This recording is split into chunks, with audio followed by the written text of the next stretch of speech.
అయిపోయిన తర్వాత బీఎస్సీ చాలా మంది చేయాలనుకుంటూ ఉంటారు. బీఎస్సీలో ఏమేమి ఉంటాయి, బీఎస్సీ తీసుకుంటే మనకి జాబ్స్ వస్తాయా రావా, ఏ టు జెడ్ ఇన్ఫర్మేషన్ ఈ వీడియోలో అయితే చెప్తానండి. సో కాబట్టి స్కిప్ చేయకుండా చూడండి. బీఎస్సీ అంటే బ్యాచులర్ ఆఫ్ సైన్స్ అండి. ఇది ఒక under graduate degree. Science background నుండి వచ్చే విద్యార్థులు 12th తర్వాత మోస్ట్లీ బీఎస్సీ చూస్ చేసుకుంటూ ఉంటారు. ఇంకా ఇది డ్యూరేషన్ వచ్చేటప్పటికి 3 years అయితే ఉంటుంది. రెగ్యులర్ ఉంటుంది, డిస్టెన్స్ ఉంటుంది, ఆన్లైన్ ఉంటుంది. మీరు రెగ్యులర్గా అయితే వెళ్ళండి. ఇంకా పాపులర్గా బీఎస్సీ కౌన్సిల్స్లో బీఎస్సీ ఫిజిక్స్, కెమిస్ట్రీ, మ్యాథమెటిక్స్ అయితే ఉంటుంది. ఇంకా BSc biotechnology, BSc computer science ఇది చాలా మంది తీసుకుంటూ ఉంటారు. అలాగే బీఎస్సీ అగ్రికల్చర్ బైపీసీ స్టూడెంట్స్ ఎక్కువ తీసుకుంటూ ఉంటారు. ఇంకా బీఎస్సీ నర్సింగ్ కూడా బైపీసీ స్టూడెంట్స్ ఎక్కువ తీసుకుంటూ ఉంటారు. సో ఈ మూడింటికి సంబంధించి వీడియోస్ అయితే సపరేట్ మనం అయితే చేయడం జరుగుతుంది నెక్స్ట్ వీడియోస్లో. కాబట్టి వీడియోస్ సబ్స్క్రైబ్ చేసుకోండి ఇప్పుడే. ఇంకా బీఎస్సీ జియాలజీ, బాటనీ అయితే ఉంటుంది.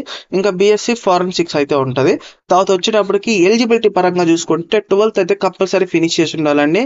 మినిమం 50% అయితే ఉండాల్సి ఉంటుంది, ఎంపీసీ కానీ బైపీసీ కానీ. ఇంకా some colleges entrance test conduct చేస్తాయి, అది కూడా గుర్తుపెట్టుకోండి. టాప్ కాలేజెస్ చూసుకుంటే లోయలా కాలేజ్ ఆఫ్ చెన్నైలో ఉంటుంది. ఇంకా Christ university Bengaluru, Delhi university colleges, Osmania university Hyderabad, ఇలా కొన్ని కాలేజెస్ మనకి టాప్లో కూడా ఉంటాయి. సో ఇంకా బీఎస్సీ కోర్సెస్ ఫీజెస్ చూసుకుంటే గవర్నమెంట్ కాలేజెస్లో 5,000 నుండి 20,000 లోపల అయితే ఉంటుంది పర్ ఇయర్. ఇంకా ప్రైవేట్ కాలేజెస్లో అయితే 30,000 నుంచి 1 lakh వరకు అయితే ఉంటుంది. ఇంకా బీఎస్సీ హైయర్ స్టడీస్ ఆప్షన్స్ కూడా మనం చూసుకున్నాం. అంటే మీకు బీఎస్సీ అయిపోయిన తర్వాత ఏమేమి చేయొచ్చు అనేది కూడా చెప్తా.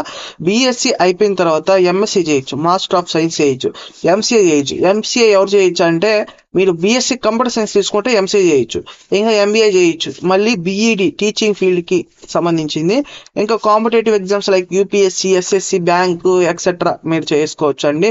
ఇంకా జాబ్ ఆపర్చునిటీ చూసుకుంటే lab technician, research assistant, data analyst, ఇంకా software jobs for CS students అండి.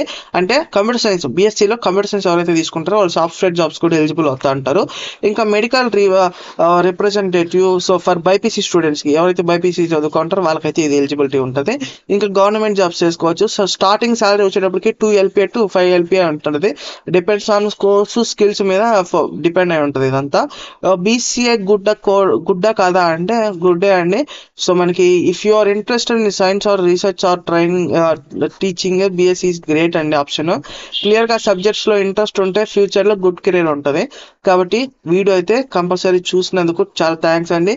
వీడియో లైక్ చేసి సబ్స్క్రైబ్ చేయండి. నెక్స్ట్ వీడియోలో బీఎస్సీ కంప్యూటర్ సైన్స్ గురించి, బీఎస్సీ నర్సింగ్ గురించి, అలాగే బీఎస్సీకి సంబంధించిన కొన్ని వీడియోస్ అయితే చేయడం జరుగుతుంది. కాబట్టి ఫుల్గా అయితే చూడండి.